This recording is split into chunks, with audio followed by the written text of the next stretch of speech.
Eric Voegelin was a 20th century political philosopher, a German émigré who fled the persecution of the Nazi regime as it took over Austria in 1938, and he found his way to the United States.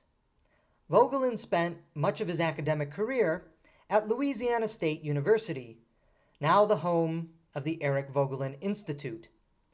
Later in his life, he was a research fellow at the Hoover Institute, having secured his reputation as a supposedly conservative thinker owing to his opposition to progressivism, fascism, and communism, though it should be noted that Voegelin never applied the term conservative to himself.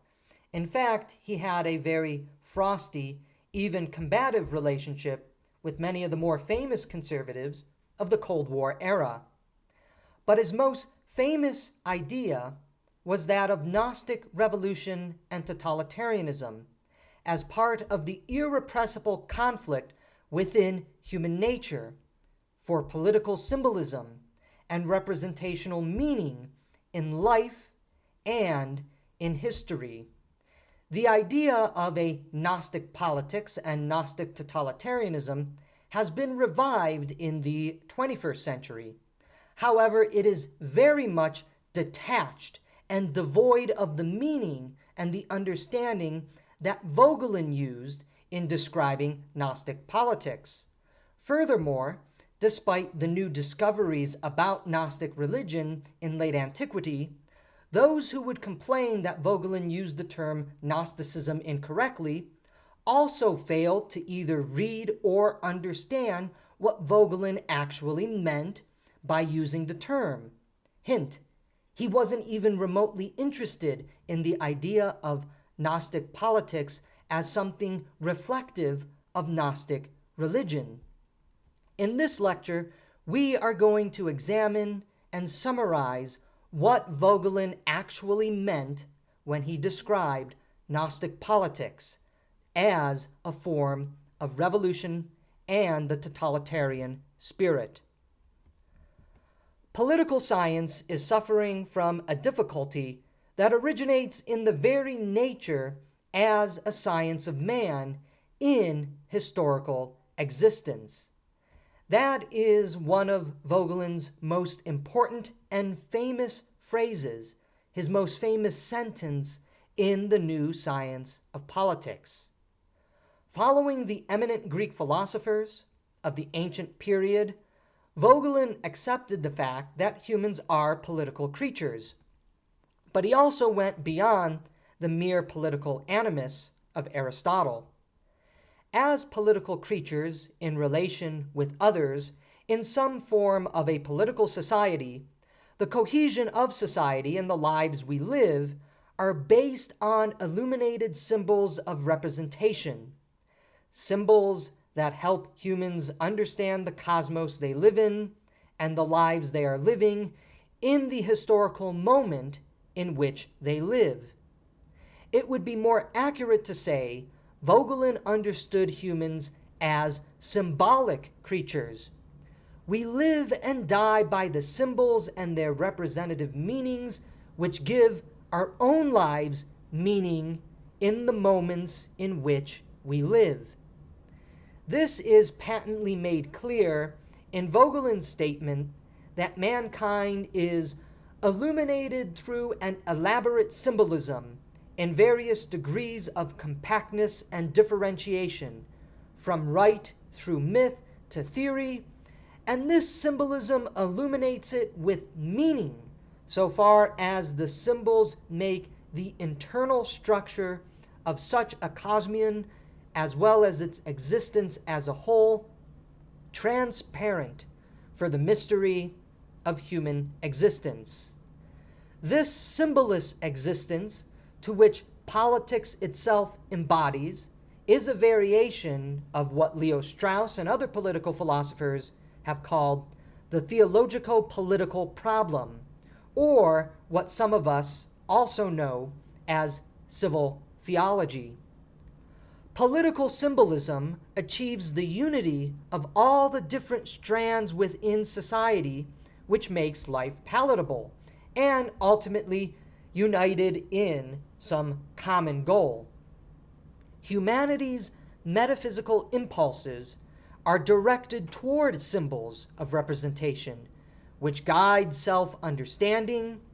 This is also always translated into political society through various ways.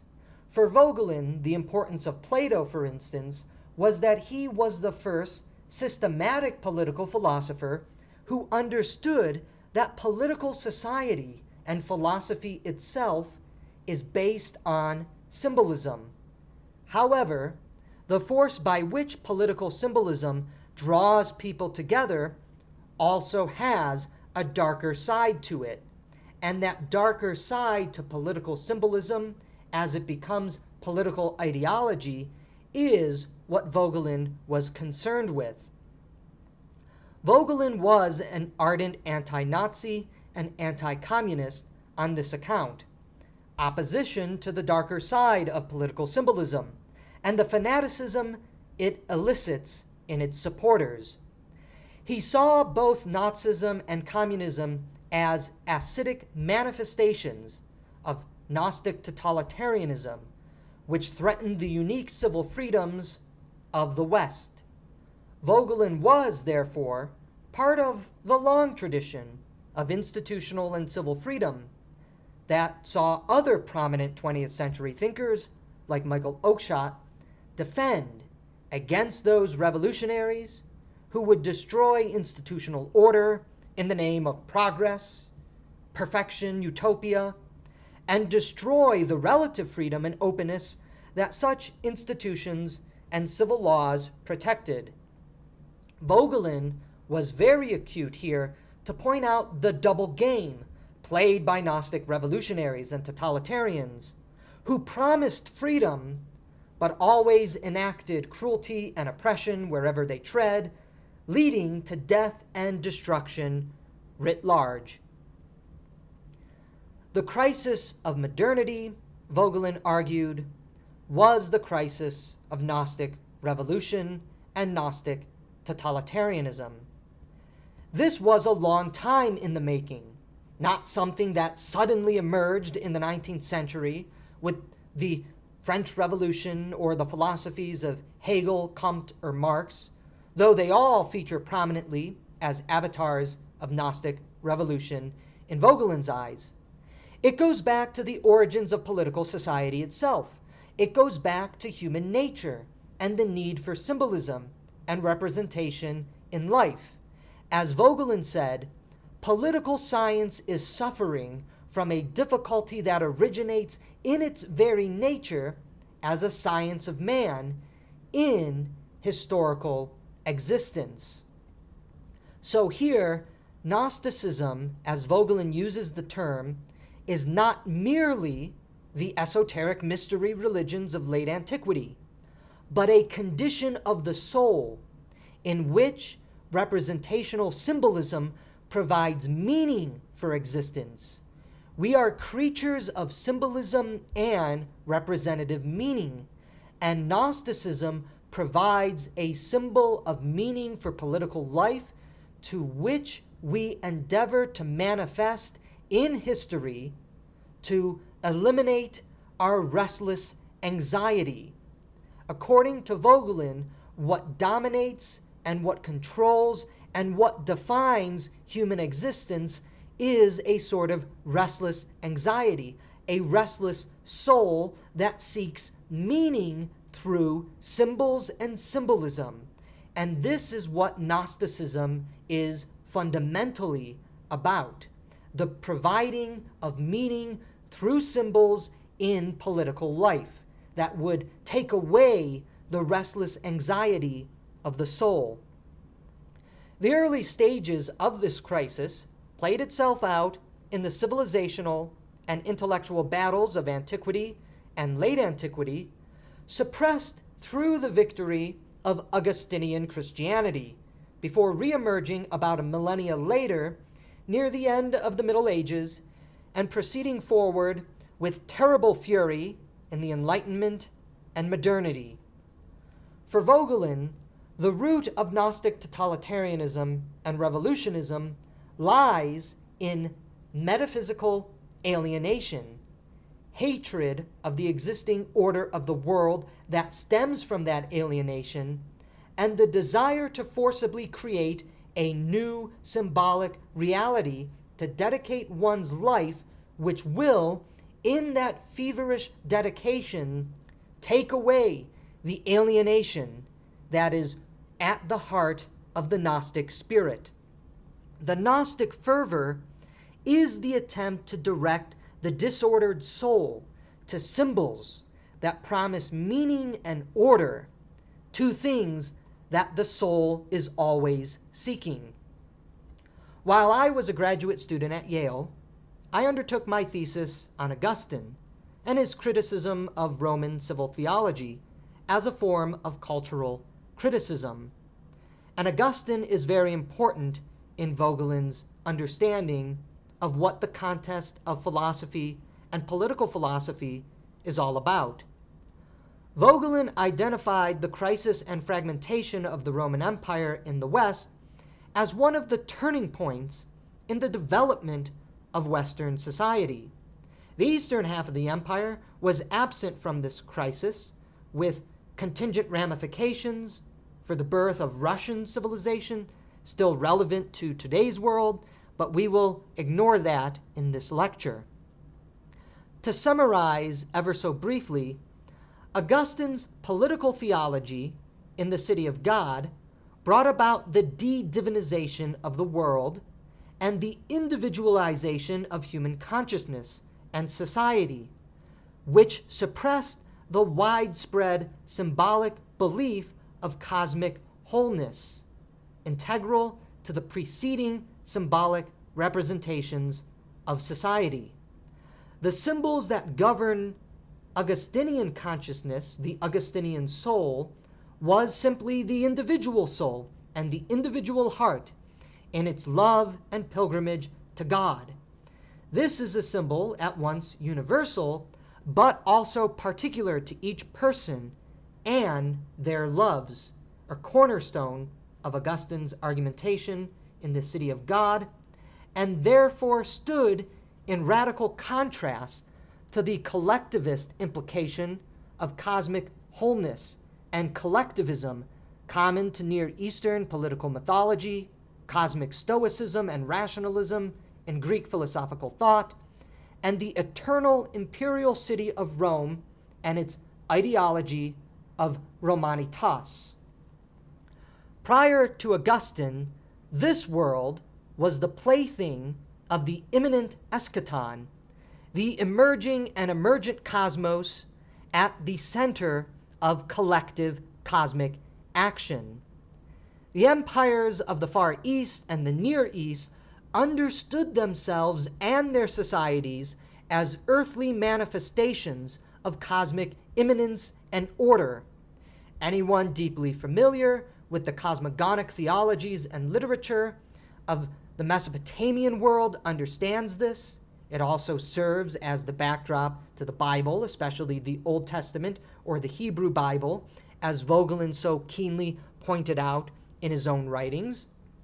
This cosmic symbolism underwent an alteration to the cosmopolis of the Greek philosophers, the now forgotten philosopher Isocrates being a prime example, offering philosophical justification for a universal cosmopolitan empire attempted by Athens and manifested ever so briefly by Alexander the Great, then reaching its climax in Rome. The earth was the center of the action of heaven. The heavens needed their symbols brought down to earth, and political society was understood in a collective, organic manner, one mirroring the cosmos and the gods as pagan cultic ritualism expressed. The centrality of the earth as the imminent horizon of heavenly action was also the true intellectual underpinning of the geocentric model symbol of the universe. the earth was the sacred reality upon which the symbols of heaven were manifesting themselves. The earthly kingdoms and empires of the world were therefore the instruments of this manifestation. This constitutes the divinized political theology that interested Voegelin in his analysis and study of early human civilization, and this is reflected in detail in his great work, his multi-volume history, Order and History. As Christianity slowly crept into this cosmic world of collectivism, the Greco-Roman world, this divinized political theology was in fact carried forward by various church fathers, the most famous being Constantine's court historian and theologian, Eusebius. The contextual Christology, for instance, of Christ the destroyer of idols, so prominent in Eusebian theology, and his hermeneutic of Romanist inclusion in Old Testament prophecy, especially Deutero-Daniel, was the Christianized attempt at providing a civil theology for the newly emergent Christian Roman Empire. Another church father, Lactantius, in his Divine Institutes, was so confident of the divine sanction of Rome that he went as far as to claim that the eventual end of the Roman Empire meant the millennium and the return of Christ was at hand. The disordering of Rome would coincide with the final disordering of the cosmos at the end of time, of which God would defeat Satan and his legions and restore heaven and bring about the new heaven and new earth. In 410 CE, however, Alaric's sack of Rome and the crisis that this traumatic event unleashed to both Christians and pagans alike prompted the greatest work of Christian theology to be written. Augustine's City of God, a work which would ironically have a profound impact in the shaping of the freedoms we enjoy in the West through its separation of cosmic and collectivist symbolism from politics and its reimagining symbolic life as relating purely to the individual soul, broke free of the cosmic, divinized political theology which had underpinned political meaning for thousands of years. In the City of God, Augustine dispensed with the idea of collective cosmic civil theology. He spiritualized the eschatological millennium, effectively suppressing any such notion of a literal millennial kingdom on earth by arguing it was a spiritual reign in the hearts of believers. And he argued that this fallen world had no teleological purpose. Only the individual souls of humans have a telos tied to love itself, God. Augustine's theology became the implicit guiding view for the West. This world, though good and beautiful, and in many ways prefiguring the beauty and goodness of God, was not the be-all, end-all of life, as it was for the ancient philosophers and poets. The transcendent God, which calls individual souls to himself in love, whereby all existence becomes a symbol for the beauty and love of God, suddenly replaced the collectivist cosmic universalism of late antique political symbolism, which had so pervaded the ancient world.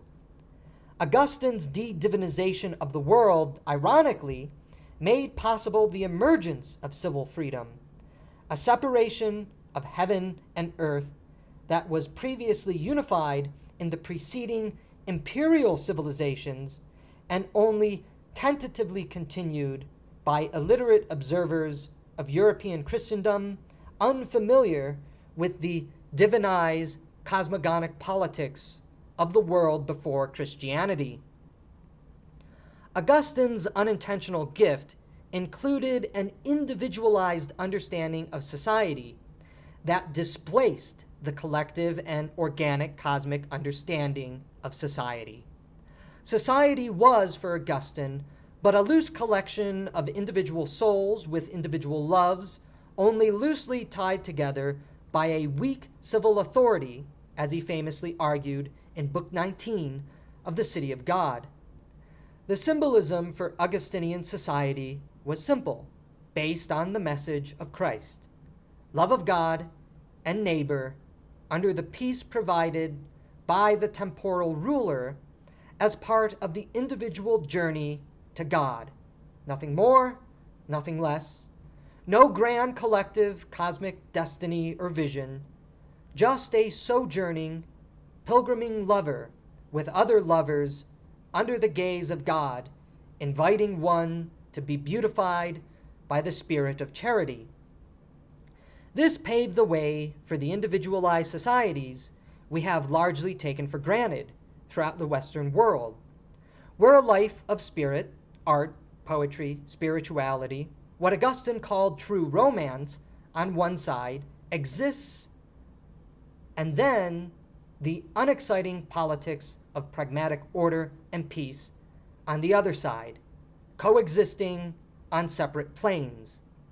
As Voegelin mused, the order of the ancient world, lost to the turbulence of cosmic imperialism and Gnostic dreaming, was renewed by that movement which drove through loving action to revive the practice of serious play, that is, by Christianity.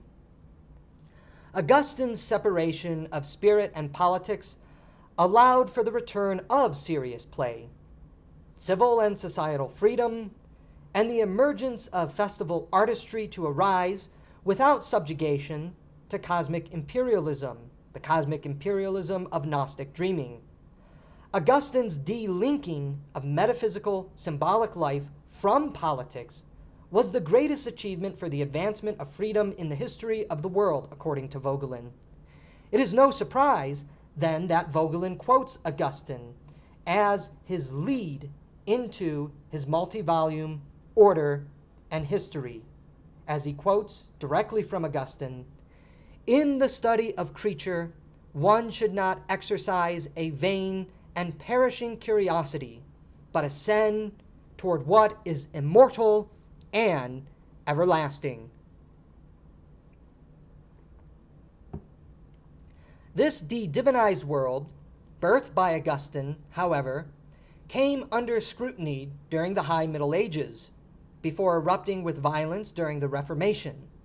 It should be noted here that Voegelin was born to Lutheran parents and maintained a lukewarm identification with abstract Christianity, but he repeatedly and emphatically recognized the more radical elements of Protestantism, for instance, Anabaptism, covenantal Presbyterianism, Reformed Calvinism, the nonconformist Puritanism, as major vehicles for the return of the Gnostic spirit, which was eventually secularized by the French Revolution and then carried forward by socialism, communism, and National Socialism. With the Western world no longer in a state of crisis and decline, which aided Augustine's argument for this world not being all too important for what mattered in life, by the 12th century, a new group of intellectuals arose that began to re-divinize the world and restore a sense of the collective and organic cosmic understanding of humanity and society, just as the West was becoming energetically ascendant once again through a new representational symbolism for human and political life and destiny. Here, Voegelin focuses on Joachim of Flora, but he also looked at various other medieval and Renaissance Gnostics. This process of redivinization, in the simplest sense, came to critique the existing world as evil, dark, and terrible, a world of darkness that must give way to the new light, and that the Gnostic prophet possessed, the revelation of what the world of new light would be. This new world of a paradise on earth was also universal in nature, a return to the cosmic universalism common to the pre-Augustinian understanding of the self as part of a cosmic and collective whole. As Voegelin wrote, the world is no longer the well-ordered, the cosmos, in which Hellenic philosophers felt at home, nor is it the Christian world that God created and found good. Gnostic man no longer wishes to perceive in admiration the intrinsic order of the cosmos. It is a world of darkness that must give way to the new light. Essential to the Gnostic vision, then, is a bleak and terrible world in need of cleansing, purgation, and purification, the prerequisites for the reunification of heaven and earth, the final cosmic battle of the eschaton. As he writes, for the Gnostic, the world has become a prison from which he wants to escape. But to escape this prison meant the destruction of the present prison.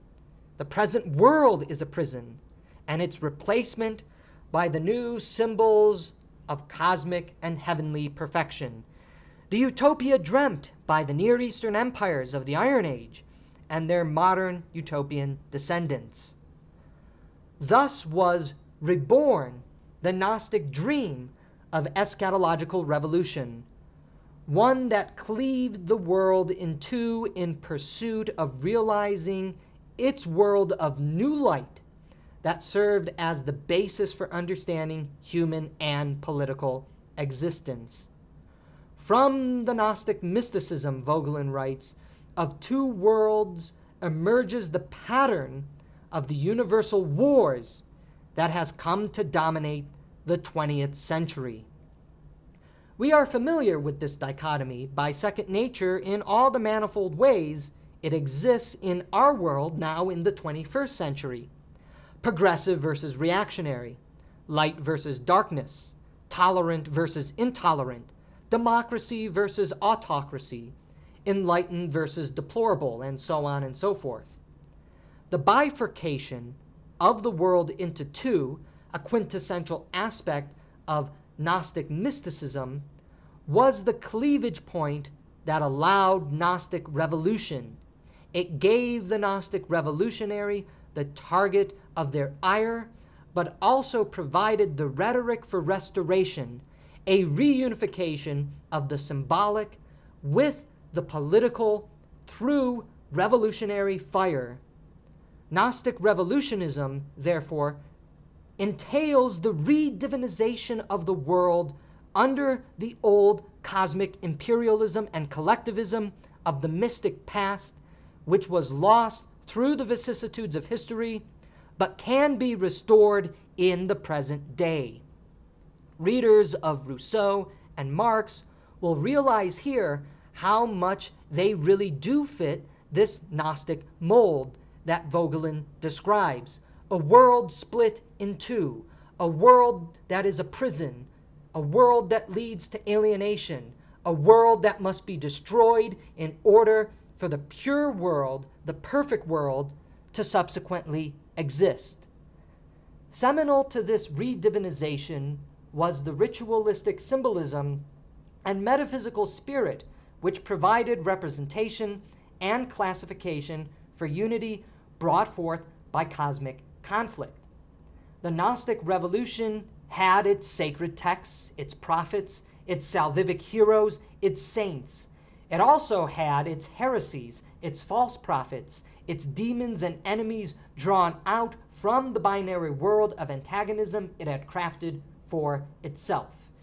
In the traditional Marxist dichotomy, we know this as the proletariat versus the capitalist. To underscore the point, though Voegelin concentrated on the Puritans in the New Science of Politics, as the first violent manifestation of the Gnostic revolutionary come true, one could equally draw the line into the 19th and 20th centuries, and Voegelin did, pointing out how the scripture of Marx served the Gnostic Marxists as their sacred salvific text, and the writings of various Marxist disciples became the equivalent patristic literature of supplementation, which drew the boundaries of legitimate interpretation, thus providing the dogmatic orthodoxy of Marxism against the heresies of other Marxist interpretations.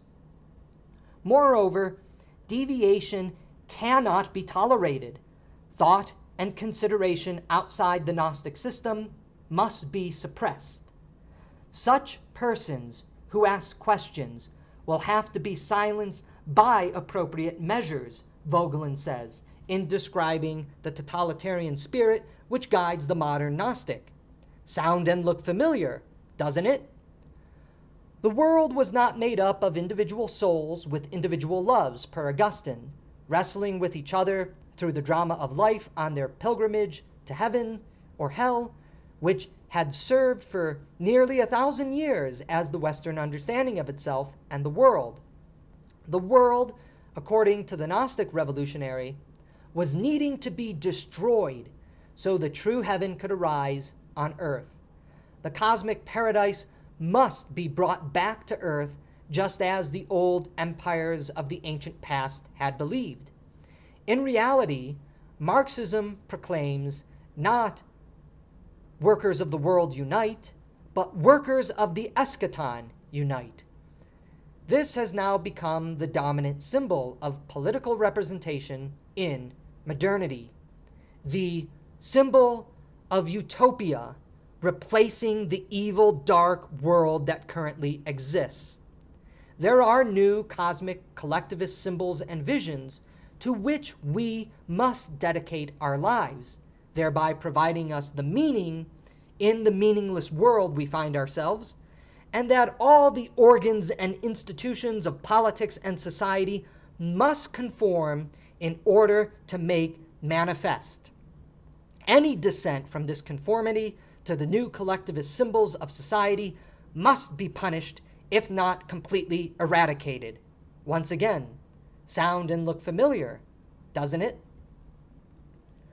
What characterizes the Gnostic revolutionary is their slavish devotion to their revelatory symbol, how it was revealed in a special book or in other cases a special leader, and their refusal to consider alternative symbols to their book or prophet of salvation. This was quintessentially for Voegelin a byproduct of cultural Protestantism's doctrine of sola scriptura and the cult of the preacher. Whereas in the Catholic epoch, though the Bible held prominence, the Catholic inclusion of works of the Greek philosophers, the patristic fathers, and the synthetic writings of the scholastic theologians meant that there was, in fact, a vast array of diverse literature, preventing any singular reductionism to any one source of intellectual facticity. The many mysticisms of Catholic theology ensured plurality. Again, we are all just individual souls and individual hearts trying to seek God in our own unique ways. This, coupled with the civil legal traditions of the post-Roman kingdoms, most famous being the common law of England, meant that an intellectual and societal plurality emerged, which made the open and free life of the individual possible under that Augustinian symbol of the individual soul and heart seeking God. These alternatives, which Voegelin identified as belonging to the works of the classical tradition, mediated by the Augustinian theological tradition, are now simply dismissed for all the reasons we hear today why we shouldn't bother with those works which threaten the monopoly of sacred revolution. Those works are not the Bible. Those works are written by dead and old white men. Those works are avatars of oppression that created the darkness of this world we currently inhabit. Those works exposit Bronze Age nonsense. Notice how all of these arguments are logical fallacies, dismissive, not relevant sleight of hands, meant to prevent one from actually engaging with material and thought contrary to the Gnostic imperialist universalism.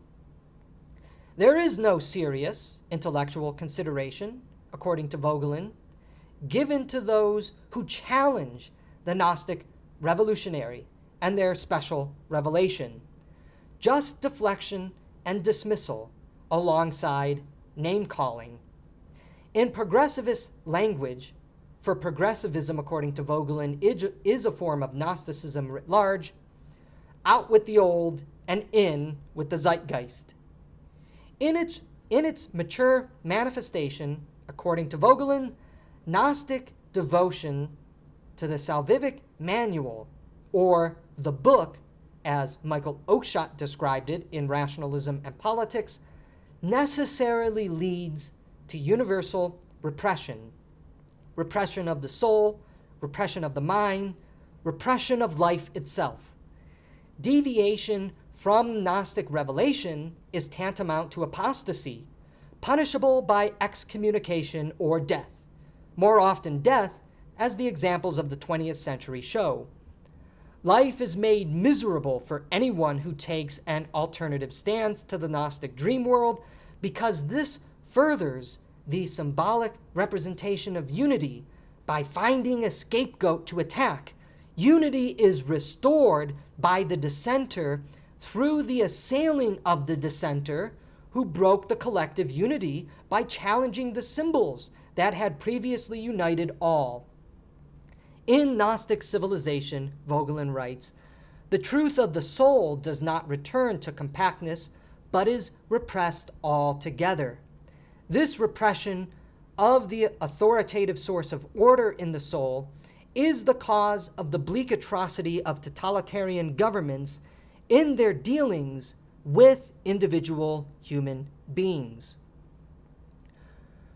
For Voegelin, the Gnostic imperative through devotion to a special revelation carried with it serious ramifications that were necessary for those belonging to the non-Gnostic tradition to understand. Gnostic revolution would bring totalitarianism in its wake because its very nature demands it.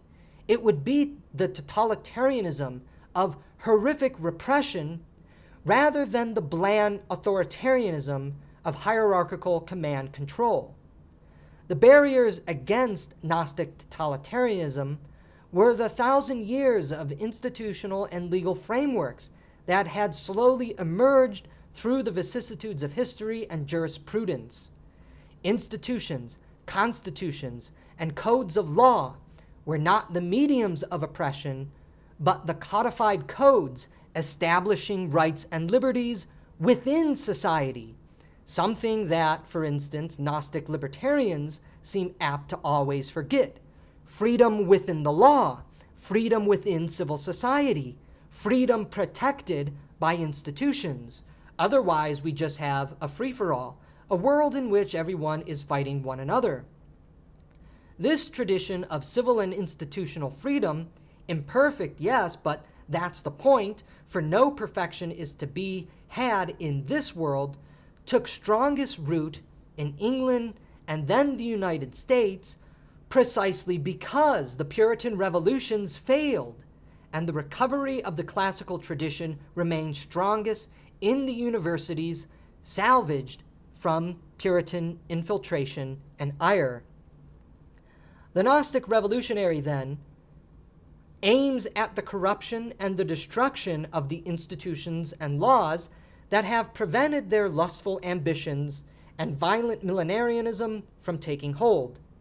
Educational institutions are their main target, because educational institutions, as Voegelin knew, are the new seminaries that spread Gnostic ideals to create new disciples, the next generation of militant saints to do battle against whatever forces of darkness they identify.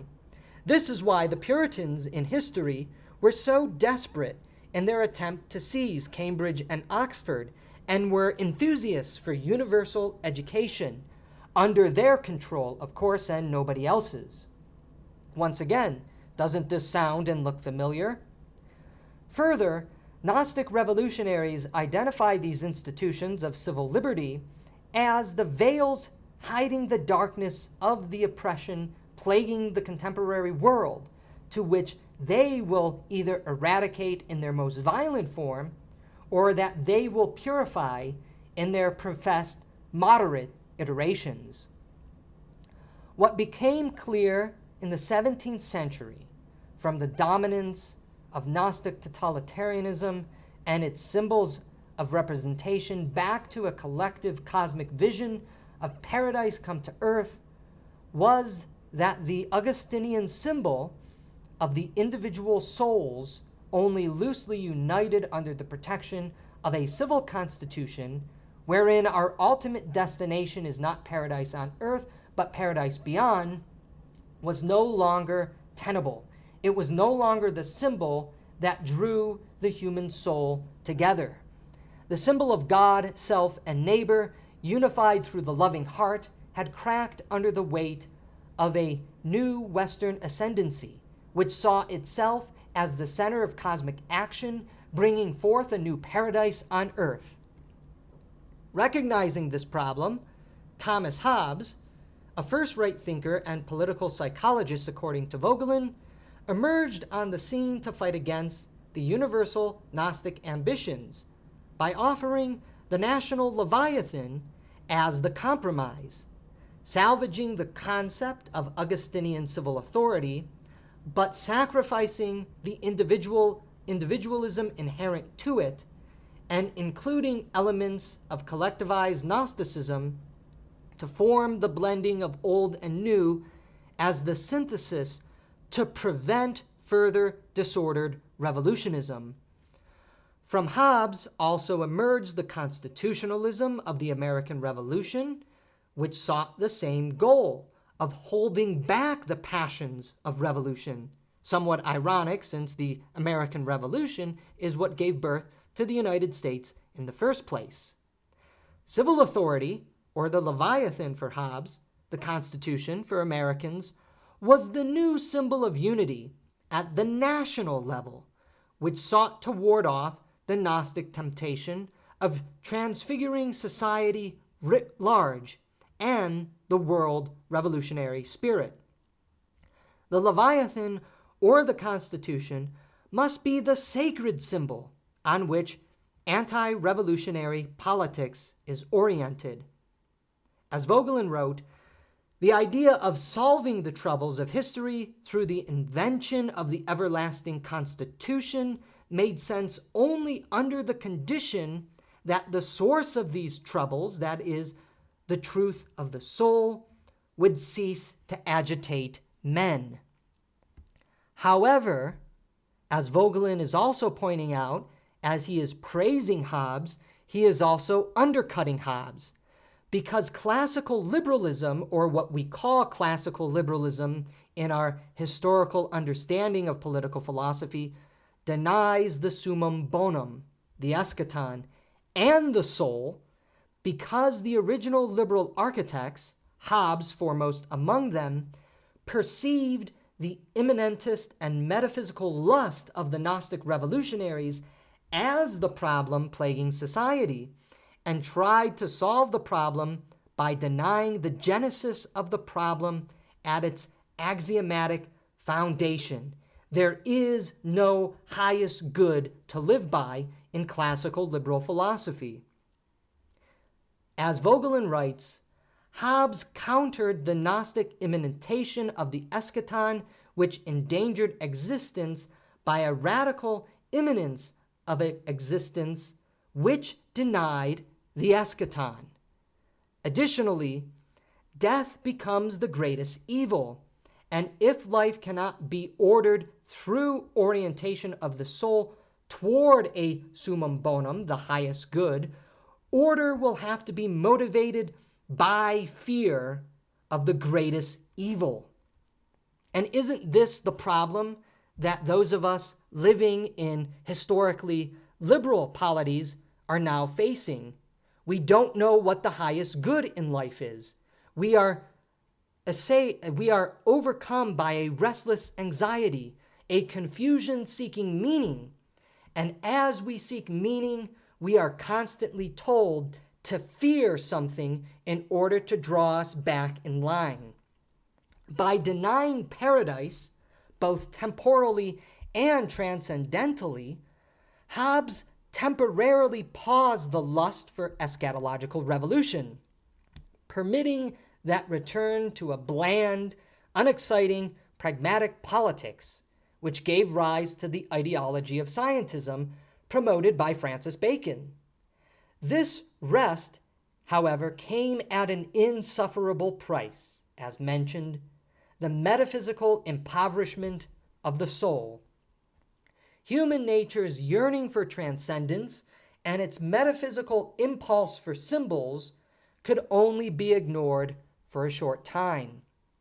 Liberalism's failure is a failure in its not understanding the historical context of its own creation, according to Voegelin, as a temporary stop to the Gnostic eschatological revolution and chaos of the 17th century, and its refusal to recognize the metaphysical impulse, the soulful agitation of humanity. This is why when you read the classical liberals, they can only ever talk about the economic man or the rational man, the consumer who is motivated by bodily instinct. There is no soul in the classical liberal understanding of man. There is no metaphysical desire. And yet, we know the reality of our own nature is precisely that. Today, the liberal compromise that has dominated Anglo-American politics for the past 30 years has run its course as we witness its continued disintegration and replacement by vigorous Gnostic alternatives with the energetic zeal of symbolist political revolution, for lack of a better word that we all know today, woke. In the Voegelinian picture, classical liberalism is ultimately the failed attempt to maintain a modus vivendi from Gnostic disorder and civil war by establishing the civil authority on the symbol of contractual representation, the social contract, to which we all assented to in the state of nature and are abided to submit by virtue of birth. Properly understood, classical liberalism is in fact thoroughly statist because it offers the state as the mediating influence preventing chaotic revolution stemming from metaphysical passion. The old decentralized system of townships, lords, and shires, specifically in the English context, were incapable of stopping the chaotic tide unleashed by the Gnostic Puritan Revolution, so a stronger, more powerful centralized state had to replace the old system. And because the Augustinian symbolic understanding of society, souls and hearts loving one another together in pilgrimage to God, could no longer be the political idea and symbol that united society, what was established? The state. Eventually, that space of serious play offered by Augustinian Christianity is slowly eradicated, which is exactly what we see today. Every crisis leads to the expansion of the state. The state now reigns supreme. The national Leviathan consumes everything. The architecture advocated and built by the classical liberals necessitates the end of civil society, as all problems in civil society, incapable of being resolved by individual humans in love and compromise with one another, are therefore resolved by the state, because individuals are incapable of resolving these problems themselves. Hobbes here was simply ahead of the curve by stating forthright that the absolute Leviathan that Locke, Spinoza, and Mill's political vision would invariably lead to through the march of time and the piling on of crisis after crisis after crisis is what we should simply adopt.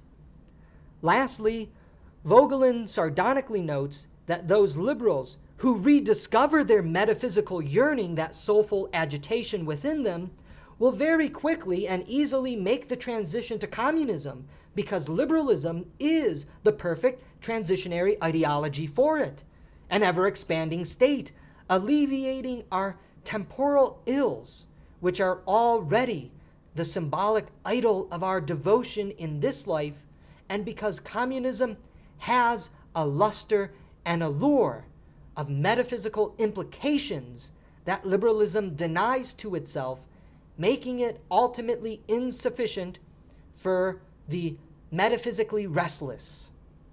Leo Strauss, as a compliment to Voegelin here, also mused that it was liberals who, in rediscovering moral passion and metaphysical desire, turned into the revolutionaries who unleashed the terrible totalitarianisms that swept across the 20th century. This agitation deep within human nature, however, doesn't cease, no matter how much one is told about the forever Constitution. The Hobbesian constitutional compromise, in all its manifold variable manifestations, cannot hold anymore. It merely transferred metaphysical anguish and agitation to the psychology of fear and offered the Leviathan to take away that fear. But the Leviathan cannot ultimately hold society together because the Leviathan is not a transcendental reality to which the soul and heart seeks rest. The state can never provide what the human soul ultimately seeks. Voegelin, therefore, argues that those who follow the Hobbesian model, however ingenious and profound it was, and it was ingenious and profound in its time, are woefully unprepared to deal with the implicit metaphysical and cosmological consideration that motivates Gnostic revolutionism, even in its materialistic and so-called secular forms. This is now the crisis of politics and society in the 21st century. The reality of the return of metaphysical anxiety, the disordered soul seeking meaning through new symbols, leading to revolution, in combination with the final death of the liberal Hobbesian constitutional compromise, which clamped down on the Gnostic revolutions of the 17th century, but can no longer deal with the metaphysical reality of the Gnostic spirit. Let us briefly return to why Voegelin never accepted the term conservative for himself, even though he was considered by many to be a conservative political thinker. He thought American conservatives, influenced by Burke, had not properly understood the metaphysical restlessness of human nature, the symbolist political spirit that guides man, and therefore were incapable and unprepared to deal with the Gnostic onslaught defining modernity. Voegelin himself said, "The dumbest, most stupidest idea in American politics was the idea that the Constitution was perfect." And who does that sound like? American conservatives. This now permits us to turn directly to Edmund Burke, a hero among those modern conservatives who Voegelin kept at a distance. Burke seemed aware of the problem of the Hobbesian Constitution. Burke was an opponent of the forever constitutionalism, or originalism in American discourse, because such an inflexible attitude to constitutionalism cannot solve the crisis of Gnostic revolution and the agitated soul that moves it. Precisely because Gnostics see no perfect order in the present, a perfection implied by forever constitutionalism or originalism, they do not care about the Constitution, which reinforces the supposed dark imperfections and cruelty of the world, needing to be overthrown. The Constitution, in its current form and present order, doesn't matter to the Gnostic revolutionary, and it never will. Those who think it can matter to the Gnostic make a profound mistake, because they fail to understand the basic reality of human nature, the restlessness and disorder of the soul, and not its being a mere political animal, but a metaphysical and symbolic animal. Burke attempted to offer a new solution to the anxiety of human nature by offering a theory of historical constitutional evolution, moving ever closer, however slowly, to a more equitable justice. thus giving room for the possibility of the Gnostic revolutionary to accept moderate constitutionalism as a good political order. We are slowly, through time, progressing towards a better, more just, more perfect world. But that perfection is always on the horizon. Nevertheless, Burke never truly turned to the real governing factor of historical troubles, the restlessness of the soul, and its metaphysical yearning for love and order. Burke swapped the already decaying Hobbesian compromise by the time of the French Revolution with a new compromise of historical evolution, but failed to see the revolutionary fervor in France as metaphysical in nature. Implicit in Burke then, as Leo Strauss critiqued, the prominent Anglo-Irish statesman and philosopher, now taken with this Voegelinian twist, is his idea of historical progression to perfection as the alleviation of metaphysical anguish. Yet this is a soft Gnosticism. Why? Because the eschaton, the perfect society, is something we can always be working towards. Although Burke suggests, through this idea of evolutionary constitutionalism, we kind of never actually get there, it gives us enough motivation to be working for it. And this becomes the new right wing of the Gnostic idea in modern society, as opposed to the more violent revolutionary ideas of the left. We'll get the paradise on earth, just give it time. No need to revolutionize the eschaton today. Burke's compromise was to vaguely restore a sense of the divine reality coming to the city of man, a perfect constitution that is soon to arrive, thereby shattering once and for all the last remnants of the Augustinian achievement of a de-divinized city of man, which had long prevented the Gnostic revolution from appearing. Voegelin concludes his lectures on the danger of Gnostic totalitarianism by imploring the forces of freedom and civilization to unite in all their moral will to confront the tyrannic spirit governing the Gnostic soul, and to understand that a metaphysical, not a merely political or economic understanding of man, is the only path forward in confronting the totalitarian terror of cosmic Gnosticism. This is why Voegelin speaks of politics in metaphysical, theological, and cosmic terms rather than the empty and fruitless terminology of political science, of materialism, science, and economics. This struggle, Voegelin says, will require all our efforts to rekindle this glimmer into a flame by repressing Gnostic corruption and restoring the forces of civilization. The fate of free civilization hung in the balance in the 1950s and still hangs in the balance today. Throughout Voegelin's attention to the Gnostic revolutionary and the totalitarianism they represent, a return to the classical sources is necessary. But again, what does Voegelin mean and understand when he describes the battle of politics as the battle of Gnostic revolution? In short, Voegelin is speaking of political philosophy as an extension of human nature. Human nature is metaphysical and not merely political.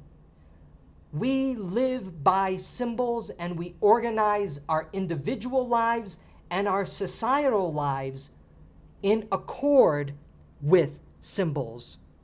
This provides us the meaning that will take away the anxiety of our soul. However, in this lies a dark temptation.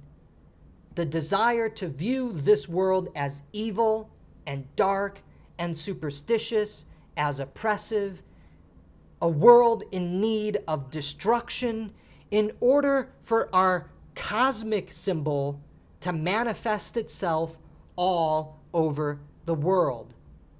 The Gnostic revolutionary, according to Eric Voegelin, is the individual who is plagued by a metaphysical and soulful anxiety and restlessness, who seeks to eliminate that anxiety and restlessness through global political revolution. And in that turn to global political revolution, the Gnostic, totalitarian, and revolutionary is dangerous because they make the mistake of thinking an earthly politics is the cure for the anxiety of the soul. And that is what makes the Gnostic revolutionary the most dangerous human being in the world and in history.